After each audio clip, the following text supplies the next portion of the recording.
Absolute dynamite. Oh my goodness. Oscar BEVIS for IFL TV in association with MTK Global. And me today at a workout for Saturday night show. Joined by AY, Mr. Anthony Yarde. How are you, sir? I feel good, man. I feel fantastic. How are you? I'm right, mate. It's my first interview with yourself, so I'm looking forward to it. Thanks for giving me some of your time. I'm on. First things first, how are we? How's life? How's things going? Life's fantastic, man. Life's good. I'm here right now at the open workout from the Christmas show. A close partner, training partner of mine, Bilal Ali, he's fighting on the show, so I'm just here showing support. Talk me through that pad work. I mean, if you can even call it pad work, it's more like sparring. Talk me through that. Again, I'm leading the way, so it's like he's seen what I've accomplished in such a short space of time. Again, we're the same team. You know, Big Aj is his head coach. Big Aj is my second coach, and Big Aj again, he brings that to the table. He brings out the aggression, he brings out the gorilla, the lion mentality, and he's just seeing. You know, it's about entertainment. You got to go in there and do something different. You know, yeah, you do pad work or whatever, but sometimes you got to go in there and give the crowd something different than what everyone else is doing. They definitely enjoyed it, that's for sure. Right, so where you at? Are you training situation? What's going on? You back in the gym ticking over? You know, have you got something penciled in that we need to know about? There's no plans as of yet. The thing that I want next will be the Canelo fight, but again, it's one of them situations. I'm not one of them people that's going to go out begging or nothing like that. It's one of them situations, you know.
He probably didn't even have that in his plans in the beginning.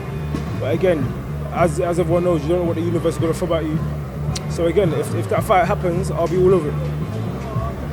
You both face Sergey Kovalev. I mean, this is a question you won't be able to answer, but I'll ask you anyway. How do you feel like Canelo would view yourself? How do you feel like Canelo would view you after watching the Kovalev performance, going in with Kovalev himself? If you had an idea of what Canelo would view you like, what would you sort of say that would be?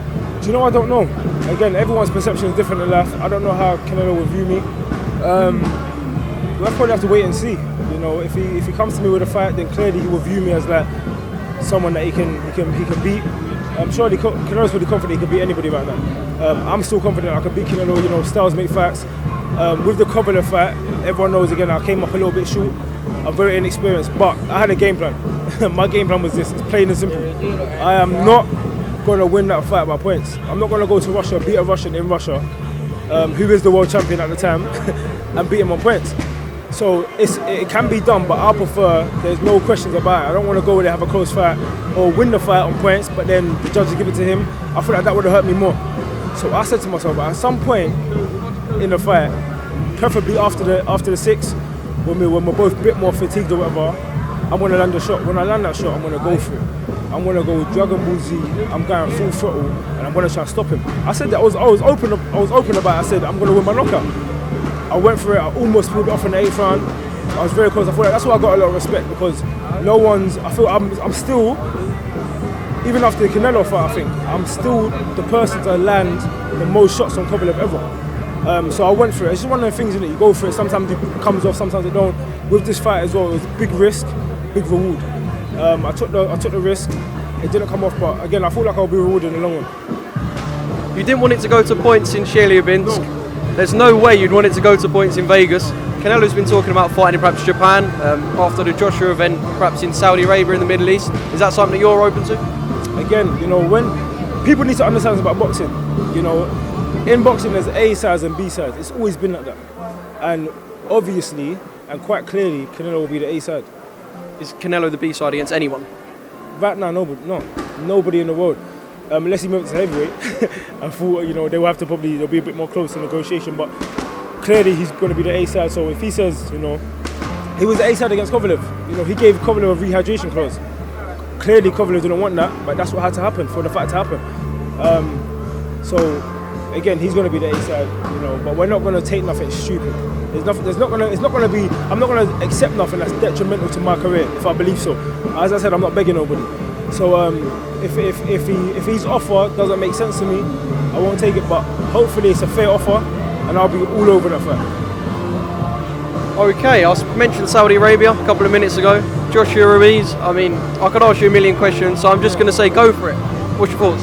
I just thought Joshua done his job fantastically. Outboxed him, he didn't get himself into any danger, and that's what boxing's about: hitting and not getting hit. I know he's again, even after the first fight, after this fight, he's still getting criticism, but that's boxing. You can't please everybody. I'm one of them people that was, you know, impressed with the performance. You know, he lost a lot of weight. He had a strategy in place: lose a lot of weight, be able to box his whole rounds. And if he knocks him out along the way, then so be it. But I don't think he had a game plan to go out there and outbox him, because Ruiz, when you're getting close to him, he's very dangerous. He's used to fighting taller guys. He's very good on the inside. He's got quick hands, so I thought like the game plan was good and he pulled it off. Did you feel like Joshua had that in him? Sorry, did you feel like before the fight, obviously people knew what they wanted Joshua to do, people knew what they thought he might do, but did you feel like he had that performance in him? Again, I thought like that's the first time he's boxed that well, if I'm being honest. He fought Parker in a similar way, but with Parker I feel like he wanted to box more. It was more of an option. He wanted to box more. In this fight I feel like he had to, because I had a first fight went and he realised that you can't take someone like Ruiz lightly. You know, he's a solid Mexican. He's a good fighter. The only other person he lost to was I just said his name. What's his name? Parker. And again, people were saying it was controversial. It was very close. And again, styles make fights. But with Ruiz, his style, he was always going to give Joshua problems. But Joshua put the perfect game plan together and outboxed him. I'm sure you yourself would have seen more money for the Kovalev fight than you had in previous fights. Ruiz the same with the second Joshua fight. What can fighters learn from looking at Ruiz and him saying that he didn't train properly, money might have got to his head, fame, etc.? What can fighters learn from that, and can you learn from that in yourself? And is that something that you perhaps had to combat in yourself after the Kovalev fight? I haven't fought since the Kovalev fight, but that's not within my DNA. Ruiz came from nothing. He says he came from nothing, but he obviously made, I think, a lot of money. He had 2 fights. So I think the first fight, I don't know what it was, but the second fight, I think he got paid something like 10 million. He's set for life and he knew that. For everyone it's different. It's like when Maidana fought Floyd. You know, the second fight he had his jewellery on. He looked like a different man. He fought like a different man as well. I've got a different mentality. I don't take anything for granted. And I strongly believe that you're here one day and you can rise to the top. So, you know, if he won that fight against Joshua, it would have been an even bigger ball game for him.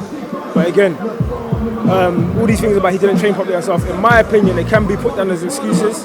After a fight, if you say anything why you didn't win, it's excuses. Joshua didn't make no excuses. He said, no, the better man won. They kept coming out with all these things about him in the change room before, and that's why I respected Joshua for that. He didn't make not one excuse. He went out there, done his job afterwards, and they said, yeah, now what? I'm back on top, let's do this thing. You know what I'm saying? I feel like that's something that Londoners, or I know he's in London a lot. That's something that Londoners have got. Real Londoners anyway. We've got that thing, we don't make excuses, we go in there, we do our thing, we know where we come from, and that's it. We go up there, turn up short, blow up, lions in the camp. We can get deep, you know this.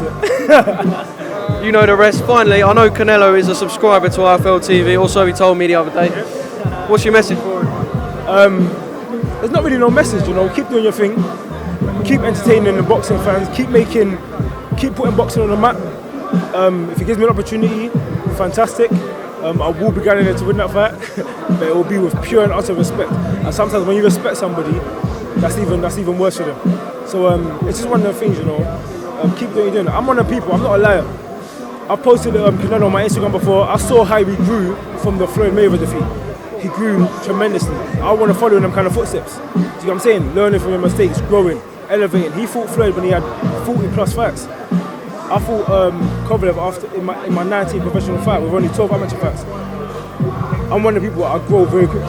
You know, I'm one of the people I grasp information, I take it on, I try and demonstrate when it comes to fight night. What's in the camp? Lions in the camp. You know what they say. Top man, Anthony. Thank you. Love my bro. Thank you very much. Is special. Absolute dynamite. Oh,